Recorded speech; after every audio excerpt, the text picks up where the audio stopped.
현안과 관련해서 브리핑하도록 하겠습니다.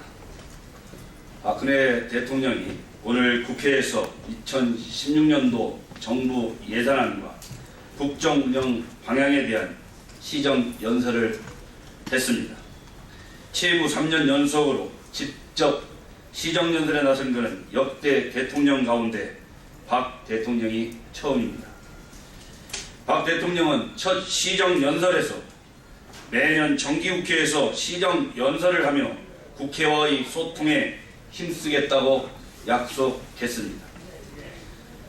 3년째 이번 시정 연설은 박 대통령이 평소 소신대로 원칙과 신뢰를 바탕으로 국민들과의 약속을 묵묵히 지켜나간다는 의미에서 매우 잘 하시는 일이라고 생각합니다. 박 대통령은 오늘 연설에서 청년 일자리 창출에 가장 큰 역점을 두었습니다. 이를 위해 청년 일자리 창출을 위한 내년도 정부 예산안을 법정 시한 내 통과시키고 노동개혁 5대 법안도 이번 정기국회에서 반드시 마무리 지어달라고 당부하셨습니다. 경제가 활성화돼야 일자리도 늘어난다는 것을 강조하며 몇 년째 국회에 잠자고 있는 경제 활성화 법안들을 조속히 처리해 줄 것을 요청하셨습니다. 같은 맥락에서 한중 FTA 등 국회의 기준만 남겨둔 FTA들도 함께 처리해 줄 것을 당부하셨습니다. 기분이 바로선 대한민국을 강조하며 현재 정부가 추진하고 있는 역사 교육의 정상화도 미래의 주역인 우리 아이들을 위해 꼭 필요한 일임을 역설하셨습니다.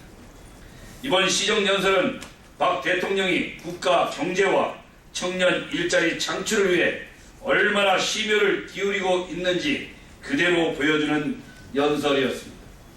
국가와 국민을 위해 제 일을 다해달라는 국회에 대한 대통령의 간절한 호소였습니다. 이제 국회가 답할 차례입니다.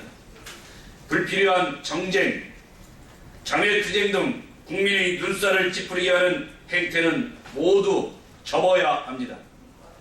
국가와 국민을 위해서 대통령의 국정 운영에 국회가 초당적으로 협력해야 합니다. 새누리당은 대통령께서 원활한 국정 운영을 펼칠 수 있도록 적극적으로 뒷받침하겠습니다. 국민과 소통하고 야당과의 대화도 소홀히 하지 않겠습니다. 야당에도 다시 한번 간곡히 당부드립니다. 국회가 국민을 위한 본연의 임무를 다할 수 있도록 남은 정기국회 일정에 적극적으로 협력해 줄 것을 당부드립니다.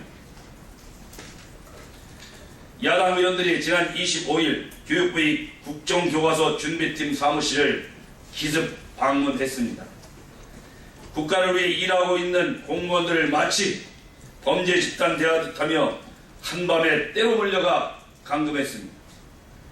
야당은 이러한 행태야말로 정치권에 대한 국민의 신뢰를 무너뜨린 일이라는 것을 정작 모르는 것입니까? 정부가 역사, 교과서, 국정화 고시를 하면서 실무 준비팀을 꾸리는 것은 너무나 당연한 일입니다. 담당 부처가 소관 업무를 하는 것을 야당에서는 왜 불법이라고 하는지 황당할 따름입니다. 그리고 왜 한국사 교과서 국정화 문제를 자꾸만 정치투쟁으로 변질시키려고 하는지도 도무지 이해가 가지 않습니다. 역사 교과서 문제의 본질은 우리 학생들에게 올바른 역사를 가르치는 것입니다. 하지만 야당은 본질을 벗어나 정상적인 의정활동과 거리가 먼 정치 공세적 구태만을 반복하고 있습니다. 국회의원에게는 정부를 견제하고 감시하는 역할이 보장되어 있습니다. 의혹이 있다면 국회의원에게 보장된 권한을 통해 정부를 상대로 질의하거나 자료 요청을 하면 되는 것입니다. 또한 야당은 당당하게 문을 열어야 한다고 여론을 호도하고 있습니다. 하지만 이미 불법인 낙인을 찍어놓고 때로 찾아온 사람들에게 어느 누가 문을 열어주겠습니다. 오히려 공무원들이 아무런 법적 절차도 없이 외부인에게 공무에 관련된 장소와 자료를 공개하는 것이야말로 처벌받아 마땅한 행위입니다. 어떠한 일에도 공무집행 방해나 불법 집회, 시위가 정당화되는 것은 아닙니다.